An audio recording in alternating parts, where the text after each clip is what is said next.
இப்போல்லாம் பார்த்தீங்கன்னா நம்ம ஃபோனில் ஆட்டோமேட்டிக்காக நம்ம ஸ்டோரேஜ் ஃபில் ஆகுது. அதை எப்படி நம்ம அவாய்ட் பண்ணலாம், அதை பற்றி தான் இந்த வீடியோவில் பார்க்க போகிறோம். வாங்க வீடியோக்குள்ளே போகலாம். இப்போ உங்கள் வாட்ஸ்அப்பை ஓப்பன் பண்ணிக்கோங்க. மேலே பார்த்தீங்கன்னா ஒரு 3 டாட்ஸ் இருக்கும், அதை கிளிக் பண்ணி ஓப்பன் பண்ணிக்கோங்க. அதுக்கப்புறம் செட்டிங்ஸ்னு ஒரு ஆப்ஷன் இருக்கும், அதை கிளிக் பண்ணிக்கோங்க. அதை கிளிக் பண்ணிங்கன்னா உள்ள ஸ்டோரேஜ் அண்ட் டேட்டான்னு ஒரு ஆப்ஷன் வரும், அதை கிளிக் பண்ணி ஓப்பன் பண்ணிக்கோங்க. அதில் கீழே பார்த்தீங்கன்னா when using mobile data, when connected on wifi, when roaming அப்படின்னு ஒரு 3 ஆப்ஷன் இருக்கும். அதில் இருக்கிற எல்லா ஆப்ஷனையுமே ஆஃப் பண்ணி வச்சுருங்க.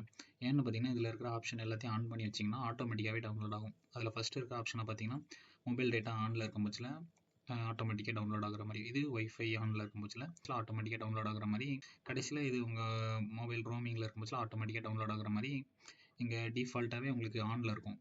அதனால் இது எல்லாத்தையுமே ஆஃப் பண்ணி வச்சுக்கோங்க.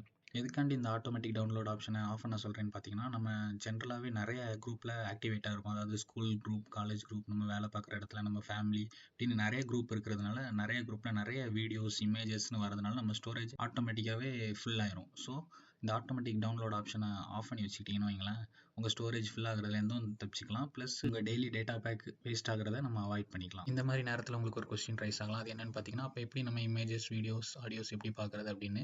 அது எப்படின்னு பார்த்தீங்கன்னா, உங்கள் ஃப்ரெண்டோ இல்லை குரூப்லேயோ ஏதோ இமேஜஸ், வீடியோஸ், ஆடியோஸ் வர பட்சத்தில் அது உங்களுக்கு வாட்ஸ்அப்லேயே உங்களுக்கு ஒரு நோட்டிஃபிகேஷன் மாதிரி ரைஸ் ஆகும். இத்தனை மெசேஜ் வந்திருக்குன்னு உங்களுக்கு ஒரு நோட்டிஃபிகேஷன் மாதிரி ரைஸ் ஆகும்.